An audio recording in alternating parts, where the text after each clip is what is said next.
రెండవ అధ్యాయము, యెహెజ్కేలు గ్రంథము 2వ అధ్యాయము, రెండవ అధ్యాయం ఒకసారి 5వ వచనం ఒకసారి చదవండి. నరపుత్రుడా, నీవు బ్రహ్మదండి చెట్లను ముండ్ల తుప్పలను తిరుగుచున్నావు, తేళ్ల మధ్య నివసించుచున్నావు.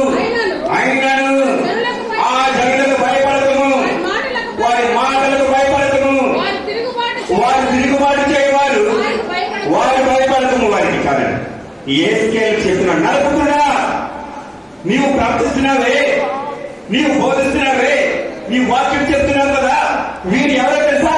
మంచి వారు కాదు, వీరు నా మాట వినలేదు, వీరు తేడాలాంటి వారు, బ్రాహ్మణులని చెత్తలాంటి వారు వీరు. అయినా సరే నువ్వు నేను ఏమైతే చెప్తున్నానో వారికి ప్రవచించు,